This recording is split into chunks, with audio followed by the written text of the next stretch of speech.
Two Apache women were found in the cold. The mountain man took them in and gave them shelter. The winter was harsher than anyone could have imagined. Snow covered the mountains in a thick white blanket, and the wind cut through the trees like sharp knives. And, in this frozen wilderness, two Apache women were struggling to survive. They had been separated from their tribe during a sudden storm, and now they wandered through the deep snow, shivering from the cold. Their clothes were thin against the bitter air, and their bodies were exhausted from hours of walking without food or proper rest. Each step was a battle against the icy ground and the biting wind. The mountains, which could be beautiful and serene in the summer, now seemed cruel and unwelcoming. Every sound of cracking ice or falling snow made them tense, afraid it could be a sign of danger. The younger of the two women, whose name was Ayana, tried to encourage her companion, a slightly older woman named Nijoni. "We have to keep moving," she said, her voice trembling, partly from the cold and partly from fear. "If we stop, we'll never make it through the night." Nijoni nodded weakly, but it was clear she was near collapse. Her hands and feet were numb, and her face was pale from the cold. The snow had soaked through their clothing, and the icy wind made it nearly impossible to think clearly.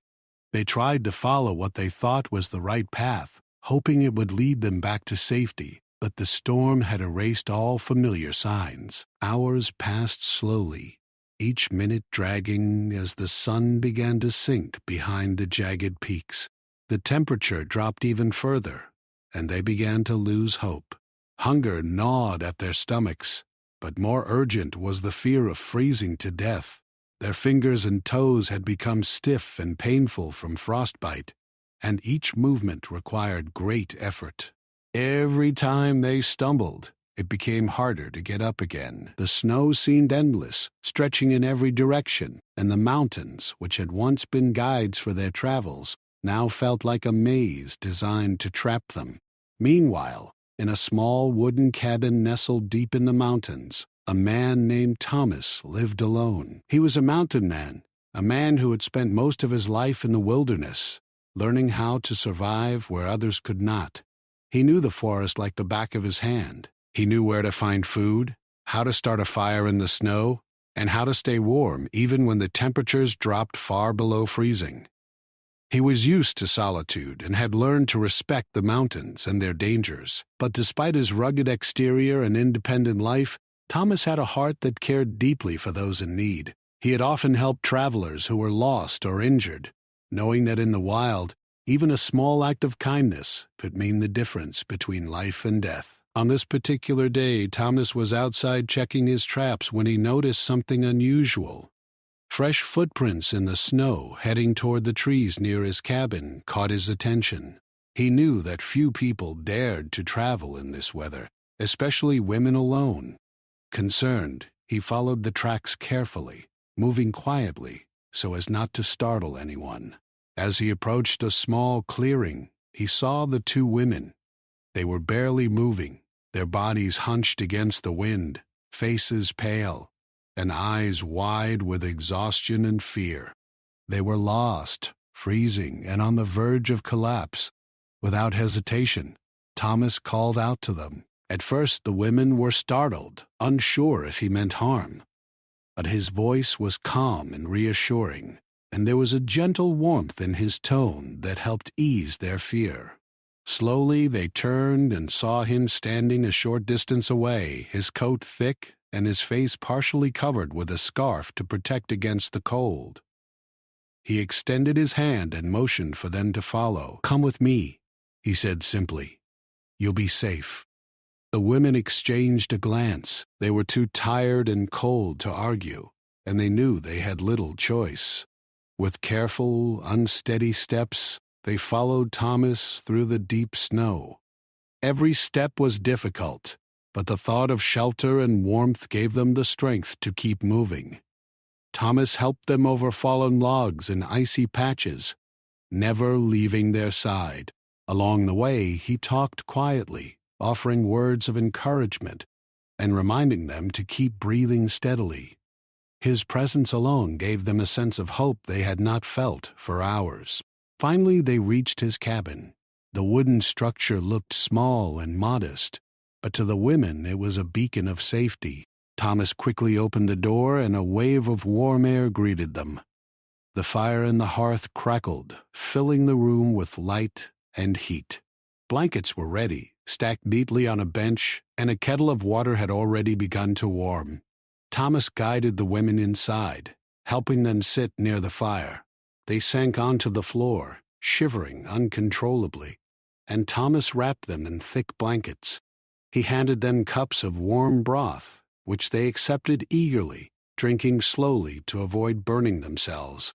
As they began to recover from the immediate danger, Thomas looked at them carefully. He could see the signs of frostbite in their hands and the exhaustion in their eyes. But more than that, he saw the fear that had gripped them, the kind that comes from being completely alone in a vast, unforgiving wilderness.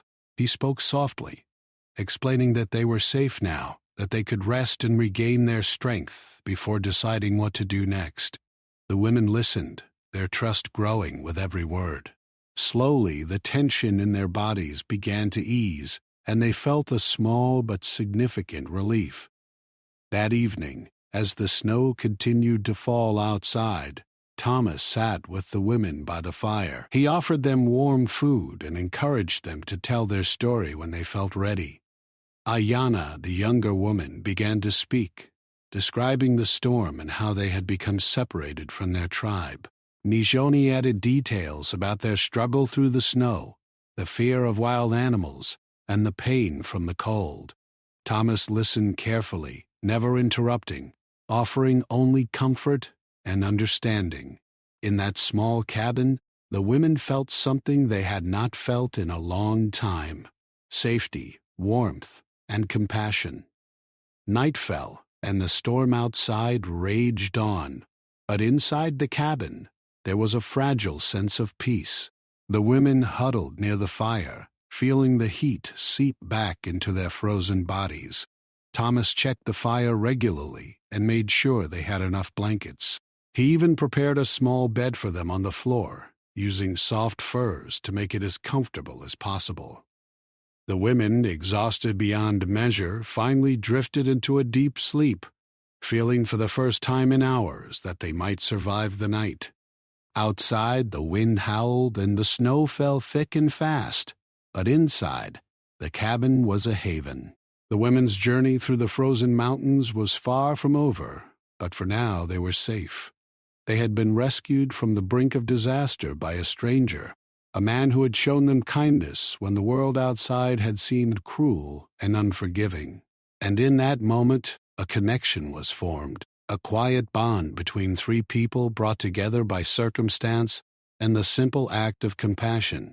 As Thomas watched them sleep, he thought about the dangers that still lay ahead for all of them, but he also knew that they had survived the worst of the storm and that the warmth of the fire and the shelter of the cabin would give them the strength to face whatever came next. In the mountains, survival was never guaranteed, but moments like this proved that human kindness could shine even in the harshest conditions. And so the night passed, quiet and watchful, with the snow falling outside and a small fire burning inside, keeping the cold at bay and offering hope to those who needed it most. The morning light filtered softly through the small cabin windows, casting a warm glow across the wooden walls. The snow outside had stopped falling, but the mountains remained covered in thick ice and white powder. Inside, the two Apache women were slowly waking from their exhausted sleep. Their bodies were stiff, sore from the night spent shivering, but the warmth of the fire and the thick blankets around them helped them feel safe for the first time in days. They blinked in the soft light, uncertain at first whether they were dreaming or truly awake. Thomas had already begun preparing a small breakfast. He gently stirred a pot of hot porridge, the steam rising and filling the room with a comforting aroma. When the women stirred, he smiled and called softly, "It's time to eat. You need your strength back. Ayana and Mizoni exchanged a glance and slowly got up, careful not to stumble on the uneven wooden floor. The warmth of the cabin seemed magical after the freezing night outside, and they felt a growing sense of relief that they were truly safe. As they sat near the fire eating, Thomas watched them closely. He knew that the storm had left more than physical scars. The women were still frightened and weary, their eyes darting toward the windows and the door, as if expecting the cold to burst inside at any moment. He understood. He had spent many winters alone in the mountains, and he knew how easy it was to feel trapped or vulnerable when nature turned harsh. Thomas began to speak softly, telling them about the mountains, the paths he traveled, and the food and herbs that could keep them alive. He spoke not as a teacher, but as someone sharing knowledge so they could regain confidence in themselves. Ayana listened intently, curiosity sparking in her eyes. "You have lived here all alone?" she asked, her voice still quiet but more stable than the night before. "How do you survive in such cold?" Thomas smiled, a hint of pride in his voice. "I learned the mountains are full of life if you know where to look," he replied. "Animals, plants, even water hidden under ice, they all give you what you need. But more important than that," he added, "you must respect the land. If you do, it will protect you." The women nodded, absorbing every word, realizing that the man who had rescued them was not only strong but wise. After breakfast, Thomas showed them how to dry their wet clothes near the fire and gave them warmer furs to wear. The process was slow, but each layer of warmth brought a little more life back into their frozen bodies. Nejoni, who had been silent most of the morning, finally spoke. I thought we would die in the snow," she whispered, tears welling in her eyes. Thomas placed a reassuring hand on her shoulder. "You are safe now," he said simply. "You made it through the worst. The storm cannot harm you here." The women felt the weight of fear lift slightly, replaced by gratitude and a cautious hope. As the day wore on, Thomas introduced the women to the cabin and its surroundings. The cabin was small but organized, with shelves of dried herbs, stored food, and a few handmade tools.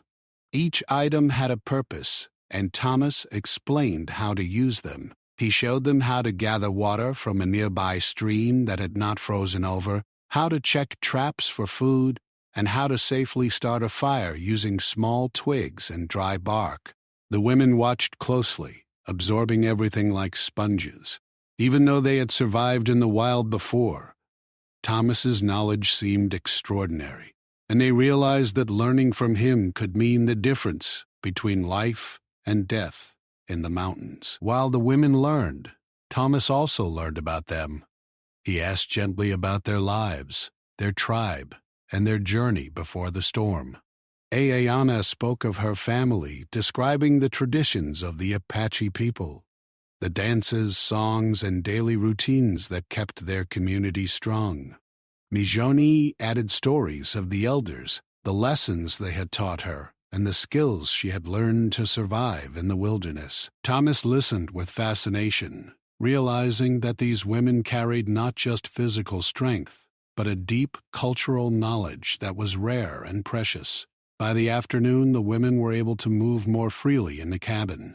The warmth of the fire had returned feeling to their fingers and toes, and the blankets had dried their clothes enough to be comfortable. Thomas suggested they try to cook a simple meal together. Using a small pile of roots, dried meat, and herbs, he guided them step by step. The women followed his instructions carefully, chopping, stirring, and seasoning under his watchful eye. For the first time in days, they laughed at small mistakes, like spilling broth or burning a piece of bread, and the sound filled the cabin with life. It was a simple moment, but it felt like a celebration of survival, a small victory over the harshness of nature outside. As evening approached, Thomas taught the women how to care for minor injuries and prevent frostbite.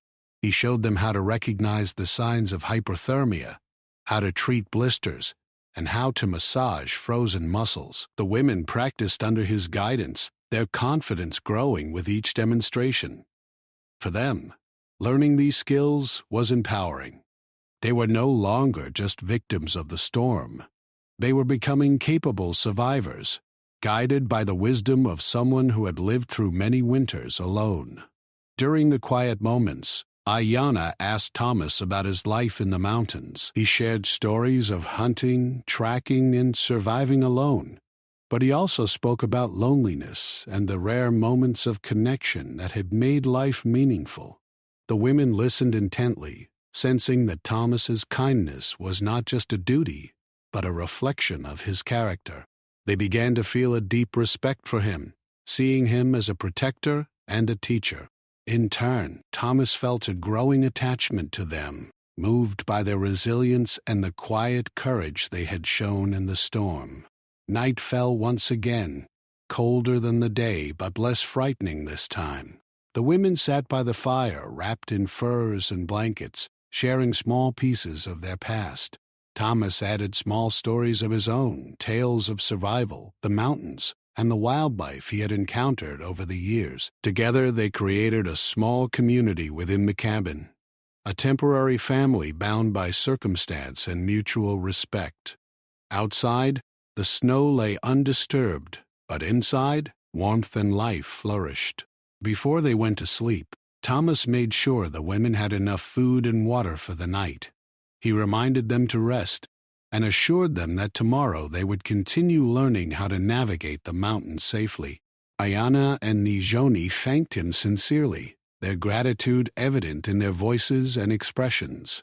It was a quiet but meaningful moment, a reminder that even in the coldest, most unforgiving environments, human kindness and care could make a profound difference. As the fire burned low, the women drifted to sleep with a sense of security they had not known in days. The storm had tested their strength, but the safety of the cabin and the guidance of Thomas had restored their hope. Outside, the mountains remained vast and intimidating, but within the cabin there was a sense of control, of learning, and of preparation for the challenges ahead. The bond between the mountain man and the two women grew stronger, rooted in trust, compassion, and shared survival. By the end of the night, the women had not only recovered some of their physical strength, but also found a measure of peace and confidence. The world outside the cabin was still dangerous, but inside, they were building knowledge, skills, and trust that would help them face any challenge. Thomas, watching them sleep, knew that the days ahead would require patience and effort, but he also understood that together they could survive the harsh winter and emerge stronger for the experience. Days passed in the small mountain cabin, and the two Apache women, Ayanna and Nijoni, began to regain strength.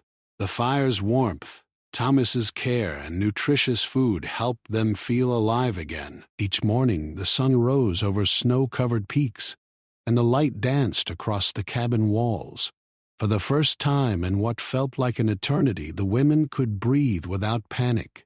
Their bodies were healing, and their minds were slowly recovering from the trauma of being lost in the storm. But even in the safety of the cabin, they knew their journey was far from over. They could not stay hidden forever. Eventually, they would have to return to their tribe, to the people they had been separated from. Thomas, seeing their progress, decided it was time to prepare them for the next stage of survival. He took them outside, carefully helping them step into the crisp mountain air.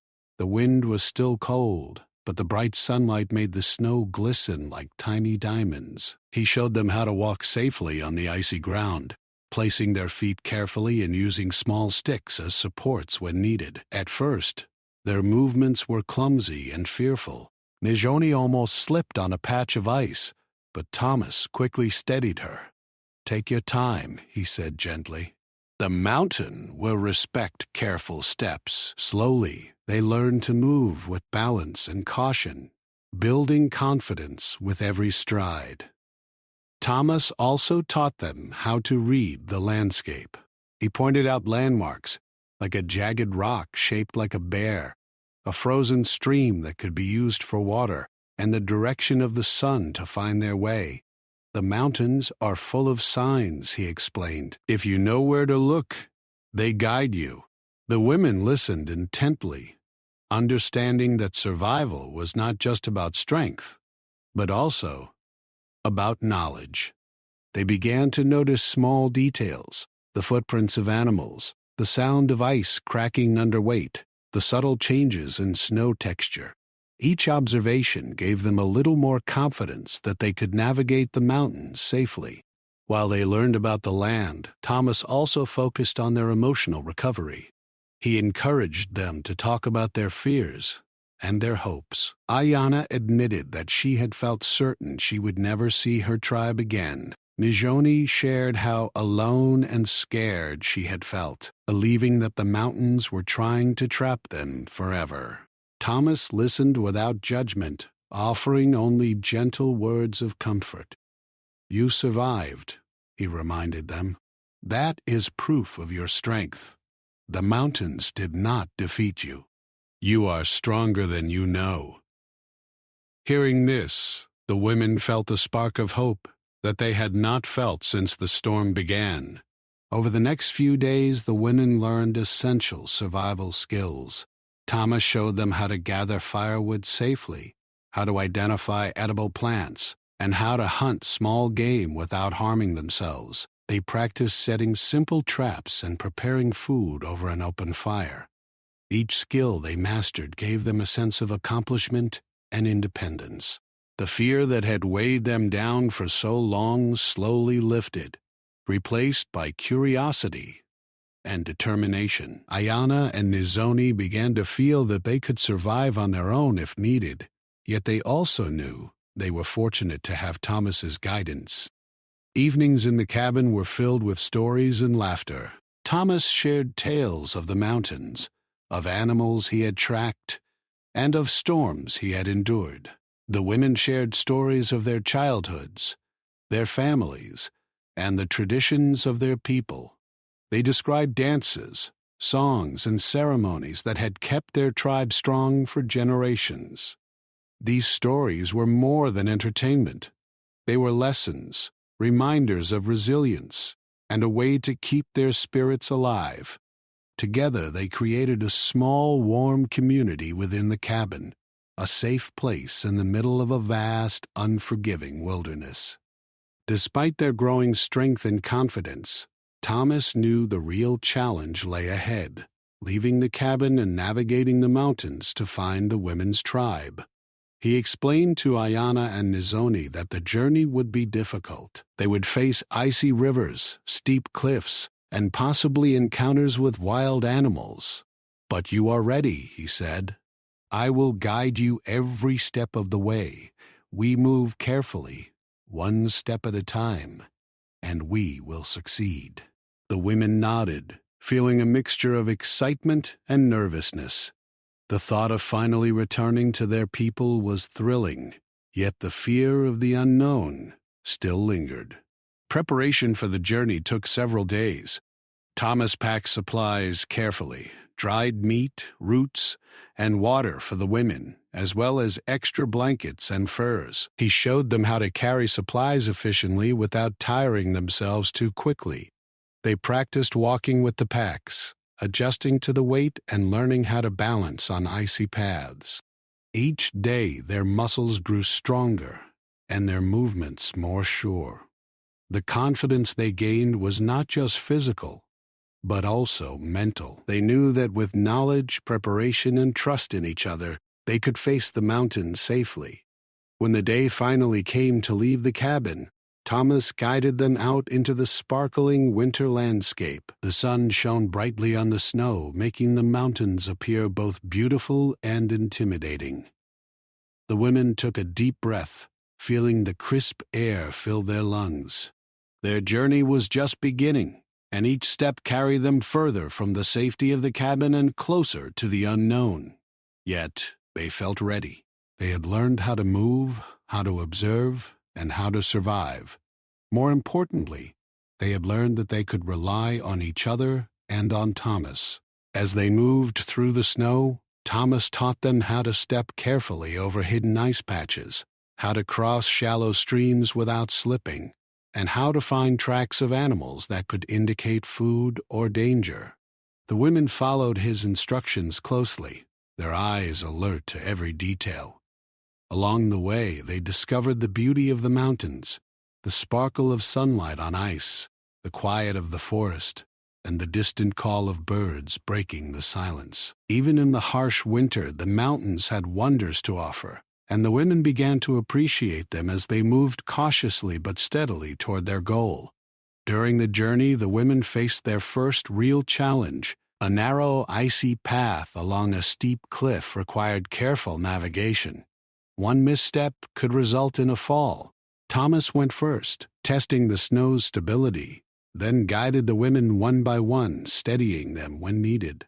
Ayana's hands shook as she gripped his arm, but Nijoni encouraged her softly, reminding her that they could do it together. Step by step, they crossed the cliff safely. The sense of accomplishment was immense. They had faced danger, followed the guidance of someone they trusted, and survived. Their confidence grew with each challenge, reinforcing the lessons Thomas had taught them. As night approached, they set up a small camp, even though the cabin was behind them. Thomas built a fire and they cooked a simple meal. Sitting together, they reflected on the day's journey. The women were tired but proud, realizing how far they had come since the storm. They had gone from desperate, shivering figures in the snow to capable travelers, able to navigate the mountains with skill and awareness. They laughed quietly over small mistakes and shared stories of what they had learned, feeling a bond that went beyond words. The night passed quietly, with the fire providing warmth against the cold. The mountains were still dangerous, but Ayana and Nijoni no longer felt powerless. They had survived the storm, learned from Thomas, and proven to themselves that they were strong. The journey ahead was still long, but they now faced it with courage, knowledge, and a renewed sense of hope. Thomas, watching them as they rested by the fire, felt a deep respect for their resilience and spirit. He knew that together they could overcome the challenges that lay ahead. The mountains stretched endlessly before them, tall and covered in thick snow that sparkled under the bright winter sun. Ayana and Nijoni had grown stronger and more confident since leaving the cabin, but the journey ahead was still full of dangers. Thomas led them carefully, teaching them to watch for hidden ice patches, deep snowdrifts, and loose rocks. The cold air stung their faces, and their breaths came out in clouds, but they had learned to keep moving steadily, conserving energy and staying alert. Each step was a test of their endurance, yet they moved forward with determination, driven by the hope of reuniting with their tribe. As they navigated through a dense forest, Thomas explained the importance of listening carefully to the surroundings. "The mountains speak," he said quietly. "A crack in the ice, a distant howl, the rustle of branches, all are signs." You must pay attention. Ayana and Nijoni followed his instructions, slowing their pace to observe small changes in the snow and listen to the faint sounds of the forest. For the first time, the mountains no longer seemed only threatening. They began to feel alive, full of lessons and guidance. Thomas smiled at their progress, proud of how quickly they adapted to the wilderness. Midway through the day, they reached a frozen river. Its surface gleamed, reflecting the sunlight, but Thomas warned them not to step on thin ice. He found a safe path along the edge, testing the thickness of the ice with a long stick before each step. Ayana and Nijoni followed closely, carefully watching his movements. The river crossing was slow and tense, but with Thomas's guidance they managed to reach the other side safely. Relief washed over them, and they realized how much their skills had grown.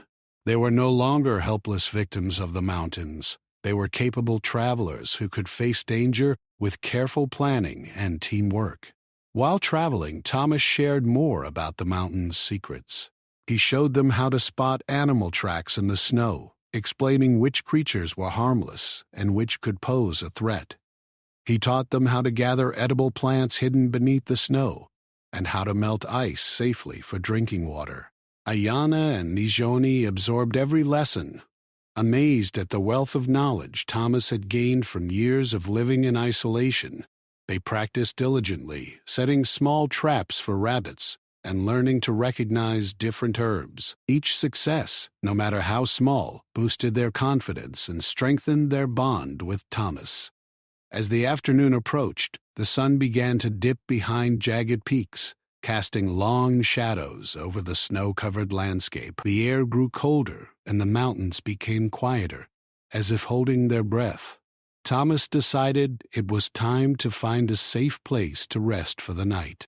He led them to a small, sheltered area, partially hidden by rocks and pine trees. There they built a fire and arranged furs for sleeping. The women's hands were numb from the cold, but the fire's warmth revived them. As they ate a simple meal, Thomas reminded them to stay alert even while resting. The mountains were beautiful, he explained, but they could be unforgiving if one became careless. During the evening, Thomas and the women shared stories to pass the time and keep their spirits high. Ayana spoke of the dances and songs of her tribe, describing the bright colors, rhythmic movements, and joyful gatherings. Nijoni told stories of the elders, recounting lessons of wisdom, courage, and survival passed down through generations. Thomas listened carefully, fascinated by the richness of their culture. In return, he shared stories of his life in the mountains, the storms he had survived, the animals he had encountered, and the moments of peace he had found in the wilderness. Together they created a small world of warmth and connection amidst the cold and quiet mountains. That night, as the women slept, Thomas stayed awake by the fire, listening to the soft sounds of the forest. The wind howled through the trees, and the occasional snap of ice reminded him of the mountain's unpredictability. He thought about the women's journey and the dangers they had already overcome. They had grown stronger and more capable, but the path ahead remained challenging. There were steep cliffs, hidden crevices, and deep snowdrifts that could slow them or trap them. He knew he had to remain vigilant to ensure their safety. The next morning, they continued their journey with renewed energy. The mountains were more demanding now, with steeper slopes and heavier snow. Thomas led the way, carefully choosing paths that minimized risk. Ayana and Nijoni followed closely, applying everything they had learned. When they encountered a particularly steep hill, Thomas demonstrated how to move in small, controlled steps, planting sticks for balance and testing the snow for stability. The women mirrored his actions, slowly ascending with steady determination. Each successful climb gave them confidence and reminded them of the resilience they carried within. Midday brought a new challenge, a frozen waterfall blocking their path. The ice glistened brilliantly in the sun, but it was slippery and dangerous. Thomas assessed the situation carefully. He found a narrow, safer route along the edge, where rocks and tree roots provided some grip. Ayana's heart pounded as she followed Thomas, gripping a rope he had tied for safety. Nijoni steadied her steps, encouraging her quietly. Step by step they moved across the icy terrain, supporting each other. When they reached solid ground, the relief was immense. They realized that courage, preparation, and trust in one another were their greatest tools against the mountain's challenges. As they pressed forward, they spotted distant signs of human life. Smoke rising faintly from a valley below. Hope surged in their hearts. Could this be a sign of their tribe? Thomas reminded them to stay cautious. The journey was not over, and the final approach required careful observation and patience. The women felt excitement mingled with anxiety, realizing that they were close to reuniting with their people, but aware that the mountains still demanded respect. Each step toward the smoke was deliberate, cautious, and filled with anticipation. By evening, they reached a small clearing with a stream running through it. Thomas built a fire, and the women prepared a modest meal. The warmth of the fire was comforting, but the glow of hope in their hearts was even stronger.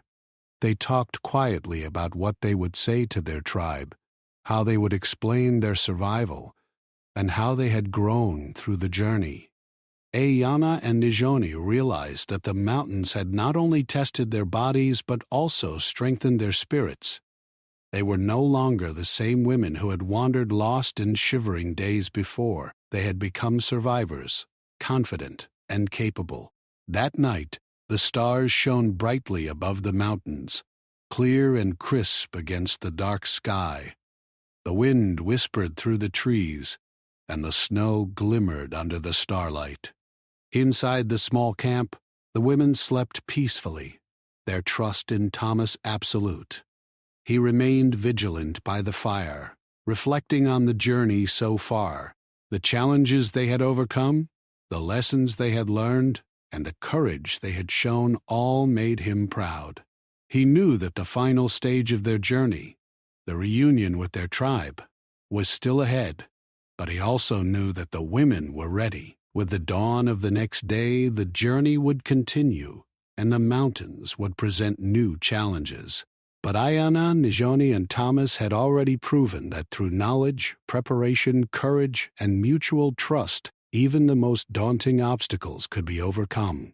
The bond they had formed in the small cabin, strengthened on the icy paths, would carry them forward. And as the first rays of sunlight touched the peaks, the three travelers prepared to face whatever lay ahead, together, confident in their ability to survive and thrive.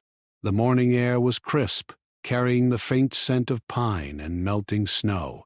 Ayana and Nizoni awoke with a renewed sense of purpose. They had traveled far since being lost in the storm, and now, as they looked at the sun rising over the snow-covered peaks, hope felt closer than ever. Thomas helped them pack their remaining supplies, making sure they had enough food and water for the day. Each movement was careful, deliberate, as they prepared to leave their last camp and move toward the valley where their tribe might be waiting. Excitement and nervousness mingled in their hearts. The path ahead was challenging. The mountains still held steep cliffs, hidden snowdrifts, and patches of ice, but the women had grown skilled in navigating these dangers. Thomas led the way, pointing out safe footholds, showing them where the snow was firm, and warning them of weak spots. Ayana and Nijoni followed closely, their confidence evident in each careful step.